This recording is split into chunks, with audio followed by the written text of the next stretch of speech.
Hello everyone. In the video நம்ம பார்க்க போறது electron emission and its types தான். இந்த வீடியோல electron emission என்ன, அது எத்தனை டைப் இருக்கு, அதுக்கான எக்ஸாம்பிள்ஸ் நம்ம பார்க்க போறோம். இதே மாதிரி நீங்க லேர்ன் பண்றதுக்கு சேனலை மறக்காம சப்ஸ்கிரைப் பண்ணுங்க, உங்க ஃப்ரெண்ட்ஸுக்கும் ஷேர் பண்ணுங்க. வாங்க டாபிக் உள்ள போலாம்.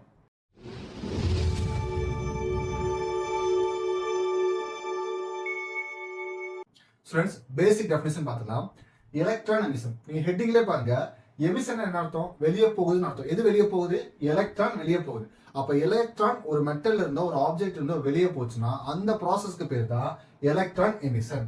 ஆனா எலக்ட்ரான் அதுவா வெளியே போகுமா? கண்டிப்பா போகவே போகாது. இப்போ ஒரு எக்ஸாம்பிள் பாருங்க. இந்த ஆப்ஜெக்ட் இருக்கு. இந்த ஆப்ஜெக்ட் அதுவா உடஞ்சு போகுமா? கண்டிப்பா உடையாது. நான் ஏதாவது ஃபோர்ஸ் கொடுத்தாதான் உடையுமா? அதே மாதிரிதான் எலக்ட்ரான் வெளியே போறதுக்கு ஒரு எனர்ஜி தேவைப்படுது. ஒவ்வொரு ஆப்ஜெக்ட்டுக்கும் அந்த எனர்ஜி மாறிக்கிட்டே இருக்கும். அப்ப ஒரு பர்டிகுலர் ஆப்ஜெக்ட்ல இருந்து எலக்ட்ரான் வெளியே போறதுக்கு எவ்வளவு எனர்ஜி தேவையோ அந்த எனர்ஜி எப்படி மென்ஷன் பண்ணுறாங்கன்னா ஒர்க் ஃபங்க்ஷன். அப்ப இந்த கான்செப்ட் ரொம்ப சிம்பிள். ஒரு ஆப்ஜெக்ட் இருந்து எலக்ட்ரான் வெளியே போறதுக்கு தேவைப்படுற எனர்ஜி ஒர்க் ஃபங்க்ஷன். அப்ப எலக்ட்ரான் வெளியே போச்சுன்னா அந்த ப்ராசஸ் பேரு எலக்ட்ரான் எமிஷன். இதுல மொத்தம் 4 டைப் இருக்கு. அதோட ஃபர்ஸ்ட் டைப் தான் தெர்ம் அயனிக் எமிஷன். தெர்ம்னா என்ன அர்த்தம்னா தெர்மல் எனர்ஜி, ஹீட் எனர்ஜின்னு அர்த்தம். இங்க அயனிக் என்ன அர்த்தம்னா எலக்ட்ரான். அப்ப ஹீட் எனர்ஜி யூஸ் பண்ணி இல்ல தெர்மல் எனர்ஜி யூஸ் பண்ணி எலக்ட்ரான் வெளியே போச்சுன்னா அதுக்கு பேர் தான் தெர்ம் அயனிக் எமிஷன். இப்போ ஒரு மெட்டல் எடுத்துக்கிறீங்க. அந்த மெட்டலை நான் ஹீட் பண்றேன். ஹீட் பண்ண என்ன ஆகும்? மெல்ட் ஆக ஆரம்பிக்குமா? நான் லைட்டா ஹீட் பண்ணா லைட்டா மெல்ட் ஆகும். ரொம்ப ஹையா ஹீட் பண்ண என்ன ஆகும்? அதிகமா மெல்ட் ஆகுமா? இதான் கான்செப்ட். இப்போ ஒரு மெட்டலை நான் ஹை டெம்பரேச்சர்ல ஹீட் பண்றேன். அப்ப என்ன ஆகும்? அதுக்கு அதிகமான தெர்மல் எனர்ஜி நான் கொடுக்குறேன். அதிகமான தெர்மல் எனர்ஜி கொடுத்தா அதிகமா என்ன ஆகும்? எலக்ட்ரான் வெளியே வருமா? ஸோ அதை தான் செகண்ட் கான்செப்ட் சொல்லியிருக்காங்க. Intensity is directly proportional to temperature of metal. இங்க இன்டென்சிட்டின்னு சொல்றது நம்பர் ஆஃப் எலக்ட்ரான். அப்ப நீங்க அதிகமா ஹீட் பண்ண என்ன ஆகும்? அதிகமான எலக்ட்ரான்ஸ் வெளியே வரும். இதுதான் கான்செப்ட். ஸோ இந்த பிரின்சிபல் எங்க யூஸ் பண்றோம்னு பாத்தீங்கன்னா எலக்ட்ரான் மைக்ரோஸ்கோப்ல நம்ம யூஸ் பண்றோம்.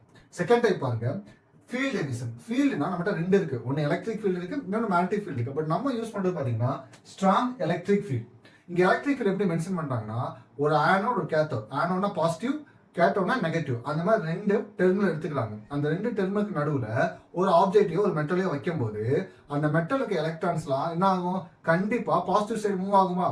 ஒரு பர்டிகுலர் டைமுக்கு அப்புறம் அந்த எலக்ட்ரான்ஸ்லாம் மெட்டல் வந்து வெளியே வந்துருமா? இதை தான் பாத்தீங்கன்னா ஃபீல்ட் எமிஷன் சொல்றாங்க. அப்போ ஒரு மெட்டலை ஒரு ஸ்ட்ராங் எலக்ட்ரிக் ஃபீல்டுக்கு நடுவில் வைக்கும் போது ஆட்டோமேட்டிக்கா உள்ள இருக்க எலக்ட்ரான்ஸ்லாம் புல் பண்ணி வெளியே எடுத்துருவாங்க. அப்படி எடுக்கிற ப்ராசஸ்க்கு தான் ஃபீல்ட் எமிஷன். இந்த பிரின்சிபல் எங்க யூஸ் பண்றோம்னு பாத்தீங்கன்னா field emission scanning electron microscope. இதுக்கு நிறைய எக்ஸாம்பிள்ஸ் இருக்கு. பட் உங்களுக்கு ஈஸியா மெமரைஸ் ஆகுது. ஃபர்ஸ்டையும் செகண்டையும் நான் கம்பேர் பண்ணி electron microscope, field emission scanning electron microscope நான் கொடுத்துருக்கேன். அப்போ உங்களுக்கு ஈஸியா மெமரைஸ் பண்ணிக்கலாம்.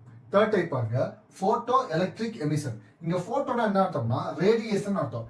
எலக்ட்ரிக்னா எலக்ட்ரான் அர்த்தம். அப்ப ஒரு ரேடியேஷனை யூஸ் பண்ணி எலக்ட்ரானை வெளியே கொண்டு வந்தோம்னா அதுக்கு பேரு போட்டோ எலக்ட்ரிக் எமிஷன். அப்ப இங்க நம்ம என்ன டைப் ஆஃப் ரேடியேஷன் யூஸ் பண்றோம்னா எலக்ட்ரோ மேக்னெட்டிக் ரேடியேஷனை ஒரு மெட்டல்ல நம்ம கொடுக்குறோம். அப்படி கொடுக்கும்போது என்ன ஆகும்? அந்த எனர்ஜி எலக்ட்ரானை ஆக்சலரேட் பண்ணி இல்லைன்னா புஷ் பண்ணி வெளியே கொண்டு வருமா?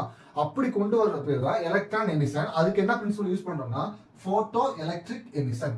ஆனா ரொம்ப ரொம்ப முக்கியமானது பாத்தீங்கன்னா என்ன ஃப்ரீக்வன்சி நீங்க கொடுக்குறீங்க. ஏன்னா ஒவ்வொரு ஆப்ஜெக்ட்டுக்கும் ஒரு ஃப்ரீக்வன்சி இருக்கும். அந்த ஃப்ரீக்வன்சி நீங்க தகுந்த மாதிரி அந்த எனர்ஜியோ ரேடியேஷனோ கொடுத்தா மட்டும்தான் அந்த மெட்டல் இருந்து எலக்ட்ரான் வெளியே எமிட் ஆகும். இந்த பிரின்சிபல் எங்க யூஸ் பண்ணணும்னு பாத்தீங்கன்னா போட்டோ டயோட்ஸ். இங்க போட்டோன்னு சொல்றது லைட்டை தான் மீன் பண்றாங்க. டயோட்னா உங்களுக்கு பாத்தீங்கன்னா ஒரு 2-வே சுவிட்ச் மாதிரி. ஃபோர்த் டைப் பாருங்க, செகண்டரி எமிஷன். இந்த செகண்டரி எமிஷன் மற்ற எமிஷன்ல இருந்து எப்படி டிஃபர் ஆகும்னு பாத்தீங்கன்னா இந்த மூணுமே பாத்தீங்கன்னா ஒரு டெம்பரேச்சர், எலக்ட்ரிக் ஃபீல்ட், ரேடியேஷன் இதை யூஸ் பண்ணி தான் நம்ம எலக்ட்ரான் வெளியே கொண்டு வந்தோம். ஆனா இது எப்படின்னு பாத்தீங்கன்னா தமிழ் ஒரு சின்ன ப்ராவர்ப் சொல்லுவாங்க, முள்ள முள்ளால் எடுன்னு சொல்லுவாங்களா, அதே மாதிரிதான் இங்க ஒரு எலக்ட்ரானை யூஸ் பண்ணி இன்னொரு எலக்ட்ரானை நம்ம வெளியே கொண்டு வருவோம். அதுக்கு பேர் தான் செகண்டரி எமிஷன். அப்போ ஒரு ஃபாஸ்ட் மூவிங் எலக்ட்ரான் பீமை ஒரு மெட்டலோட மோதும் போது இந்த ஃபாஸ்ட் மூவிங் எலக்ட்ரானுக்கு அதிக எனர்ஜி இருக்குமா? அப்ப அந்த எனர்ஜி இன்னொரு எலக்ட்ரானுக்கு டிரான்ஸ்ஃபர் ஆயிடும். அப்ப அந்த எலக்ட்ரான் என்ன ஆகும்? அதிகமா எனர்ஜி வாங்கிட்டு வெளியே மூவ் ஆக ட்ரை பண்ணுமா? அப்படி ஒரு மெட்டல்ல இருந்து இன்னொரு எலக்ட்ரான் வெளியே வந்துருச்சுன்னா அந்த ப்ராசஸ்க்கு பேர் தான் செகண்டரி எலக்ட்ரான் எமிஷன்.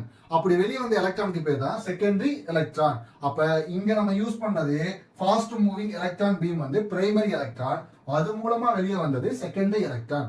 இந்த பிரின்சிபல் நம்ம எங்க யூஸ் பண்றோம் பாத்தீங்கன்னா போட்டோ மல்டிப்ளையர் டியூப், அதுல தான் நம்ம யூஸ் பண்றோம். ஸோ இந்த கொஸ்டின் ரொம்ப ரொம்ப ஈஸி. நீங்கள் ஹெட்டிங்கை மட்டும் நல்லா மெமரைஸ் பண்ணிட்டு அந்த ஹெட்டிங்கோட மீனிங் புரிஞ்சுட்டாலே போதும். எக்ஸாம்பிள் நீங்கள் மெமரைஸ் பண்ணிட்டா ஈஸி இந்த கொஸ்டினை நீங்கள் எழுதிட முடியும். ஸோ இதே மாதிரி நீங்கள் லேர்ன் பண்ணுறதுக்கு சேனலை மறக்காம சப்ஸ்கிரைப் பண்ணுங்க. Have a nice day.